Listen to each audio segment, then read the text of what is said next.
Conference of Parties or COP as it is referred to, and India's dilemmas with greenhouse gas emissions. Hi, I am Minnie, and this presentation is brought to you by Green Story Media. Today, we discuss the agendas in front of the United Nations Framework Convention on Climate Change, or the UNFCCC, and what it particularly means to India, and India's interests towards mitigating climate change. Conference of Parties, as you perhaps know, is a global summit on climate change. It is held by parties to the UNFCCC. It is like an international treaty with the primary aim to stabilize the greenhouse gas emission globally. Right after the Rio Earth Summit, the United Nations Framework Convention on Climate Change was created in 1992. The first COP was held in Berlin in 1995. There has been one held every year since then, except for 2020, when it was not held due to COVID. The Paris Agreement of COP brought about an ambitions meeting ground between the countries and approximately 200 world leaders representing them. What was agreed upon was an historic target of +2 degrees Celsius increase in temperature to be kept as a threshold for the planet. This net change was not to be crossed over the 1990 levels for the world to push back on the changing climate. This was unprecedented, and finally, a target of 2 degrees became an overarching theme for everyone to rally towards. The climate change debate rapidly democratized towards one parameter: greenhouse gases and net emissions from member nations. Now it was for every concerned member nations, party to the Paris Agreement, to lay out their nationally determined commitments or NDCs against this objective. The COP has been about pledges, plans, and commitments by member nations in the last 5 to 6 years. The member nations also pledged to keep the greenhouse gas emissions below 1.5 degrees Celsius through aggressive NDCs. This is the reason Paris Agreement becomes the most common go-to for most climate change activists and crusaders, as much for the global companies and economies. The Paris Agreement put in place a review mechanism and set a deadline of 2025 for the measures proposed by member nations to lead to its objective of 2-degree rise in global temperature. Unfortunately, 6 years since, the situation is as follows. The global emission currently is at +1.1 degrees Celsius from the 1990 levels. If the entire NDCs proposed by the member nations are even truly implemented, the emission levels actually would increase to an alarming 2.4 degrees. That means that the nations are not collectively committing enough to the cause. If every targets are to be implemented, on the ground, the emission level would still remain at 2.1 degrees Celsius. With full implementation of every announced commitments, the target can move down to a somewhat acceptable figure of 1.8 degrees. This is the larger picture. On the ground, there are many existing and emerging realities. Let us look at some of them. There is an increasing divide between the developed nations, which comprises of most of the European Union, US, Canada, Japan and Australia, and the developing world, which includes most of Africa, Latin America and Asia, with 2 big countries in it, namely China and India. Then there are also nations whose livelihood and existence is threatened on account of climate change. They are the ones demanding quick action. The trouble is that the developed nations have contributed to the present level of pollution and are seen as responsible for the present state of the problem. At the same time, the developing ones are on the threshold of becoming more developed and would require to emit CO2 to grow their economies. To add to this, the developed world still continues to be the largest polluters, even while they have outsourced the goods and services consumed by them to the developing world. This is making the situation precarious and inequitable. Equitable distribution has become a major sore point. Even as the developing nations commit to a net zero emission level for themselves by the year 2050, it wants the rest of the world to be net zero by the same time.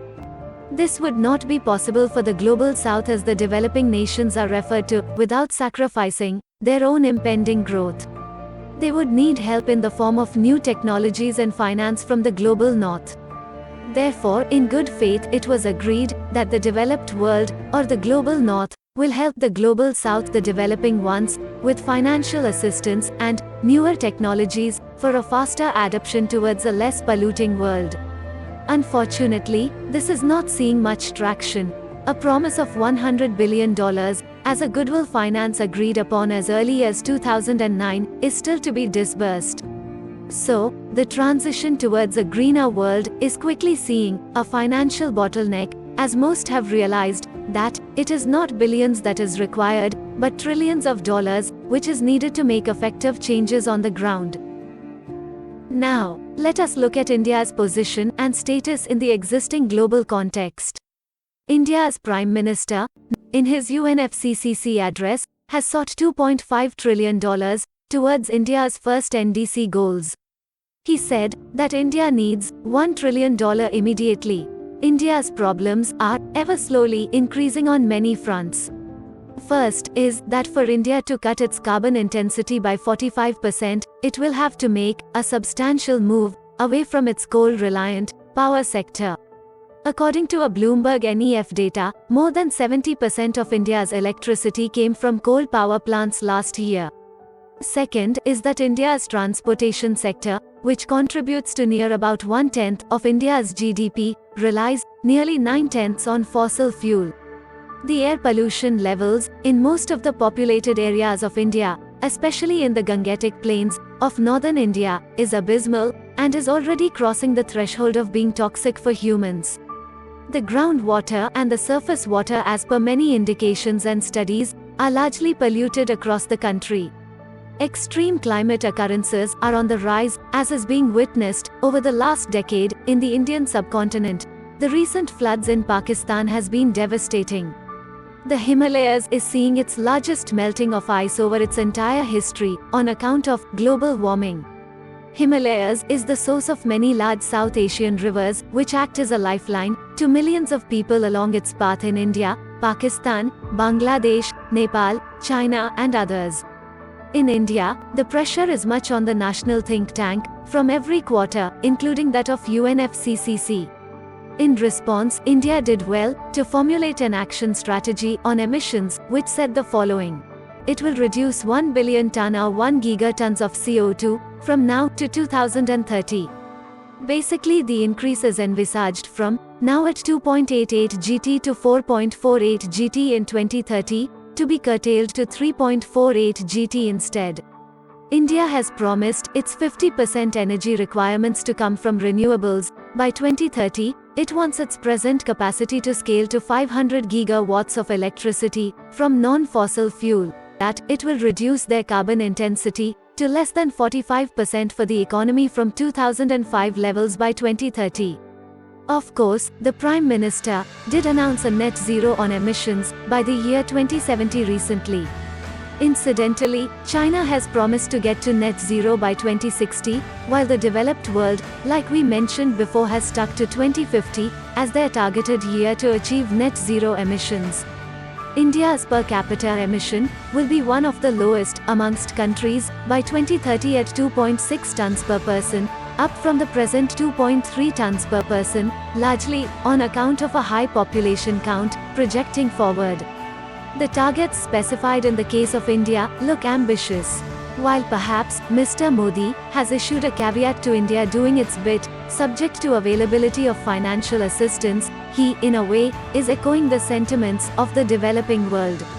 Notwithstanding the global financing situation, the question remains on reduction of greenhouse gas emissions. How exactly would this be achieved? And what needs to be done to mitigate the emerging challenges? As per the numbers stacking up, if India and China fail to achieve curbs on emission, the world will not veer towards reduction, and if they do indeed go the full hog, it will certainly set the tone for the entire Asia and Africa to emulate and take the world to a better place. Simply because these are the regions where the bulk of the population in the world is at the moment. For the world at large and for India in particular, the global geopolitics and state of economy in the last year or so is painting a gloomy picture. While the world reeled under the impact of the pandemic and supply chain disruptions in the last few years, the beginning of this year saw the Russia-Ukraine war taking center stage. With war and inflation hitting the Western world, soaring price of oil and gas has the economies tanking. At the moment, things are looking far from ominous.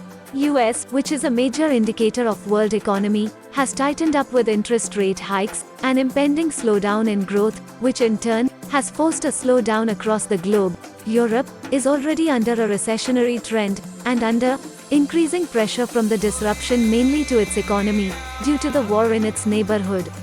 Every country, including the developed ones now, is thinking and talking about their energy security.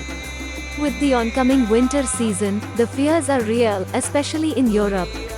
In this scenario, it will be unrealistic to see global lending towards climate financing in a manner which is aggressive. Hence, the pains for COP and the UNFCCC looks to continue from its previous editions. At the COP27 held in Sharm el-Sheikh, Egypt, the session had to be extended into the weekend to hammer out a last-minute, face-saving, loss and damage agreement for the affected nations. Will this accelerate implementation of measures to curb emission? Now, that remains to be seen. India with its presidency of the G20 nations is clearly at a crossroad. It needs to stamp its desire to be at the global high table with some serious action at home on priority areas like energy, transportation, water use and sanitation, air and water quality and other social and income equity measures. At the same time, it needs to bridge consensus between the developed and developing nations. COP shall succeed only if member nations like India, with 1.4 billion population, show the leadership and commitment in embracing a sustainable future. Hope you liked the podcast. Do subscribe and share the material. Also, let us have your feedback so that we can continue to make improvements.